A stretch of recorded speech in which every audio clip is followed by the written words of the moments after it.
В престижном ресторане «Белый лотос» в центре Варшавы царила атмосфера праздника.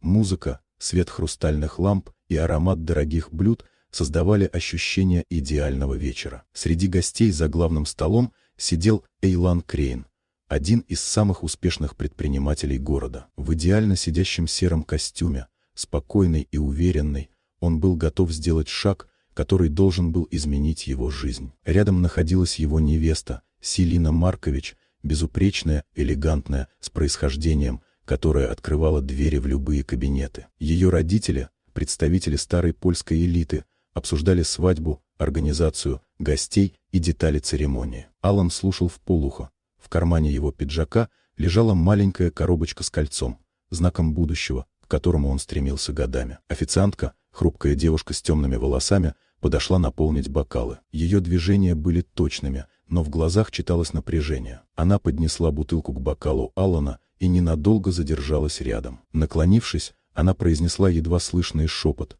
так тихо, что звук казался скорее вспышкой инстинкта, чем словами. Она предупредила его бежать и сказала, что времени почти нет. Дальнейшие секунды превратились в набор ощущений. Холод в груди, странная пустота в голове, ломкие тени вокруг. В зале ничего не изменилось. Люди смеялись, официанты сервировали блюда. Но у панорамного входа появились трое мужчин в темных костюмах, с движениями людей, привыкших работать быстро и жестко. Даже под одеждой угадывалось оружие. Алан понял, что предупреждение было настоящим. Он знал слишком много, имел слишком много врагов.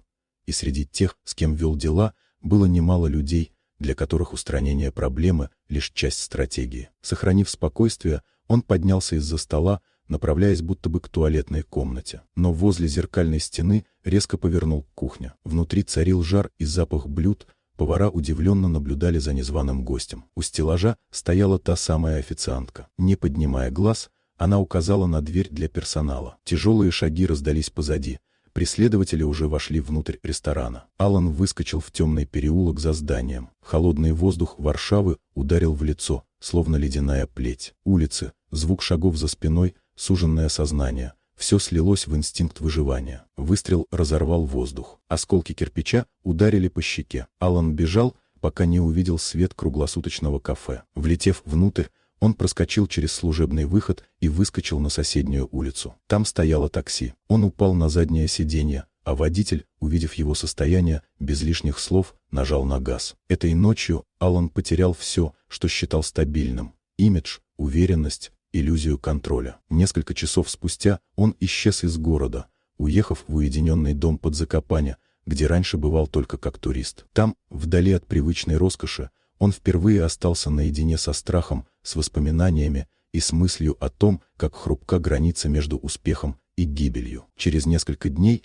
он смог встретиться с официанткой по имени Лена Войтас и услышать ее историю. Ее брат, работавший в одной из компаний, которые Алан некогда агрессивно поглощал, покончил с собой после увольнения. Девушка пришла в ресторан, планируя нечто страшное, но, увидев Алана живым человеком, а не образ врага, не смогла стать причиной его смерти. Она только предупредила. Эта встреча изменила Алана сильнее, чем пуля, пролетевшая у головы. Он понял, скольких людей разрушили его решения, сколько судеб потеряли направление из-за его бизнеса. Там, в тишине Закопаня, родилась идея нового проекта — фонда помощи тем, кого ломают корпоративные механизмы. Через месяц он вернулся в Варшаву и начал работать над системой поддержки, компенсаций, обучающих программ для людей, потерявших работу. Он встретился с Селиной и подробно рассказал обо всем, что произошло. Она увидела в нем человека, которого никогда не знала. Не жесткого лидера, а мужчину, пережившего свое перерождение.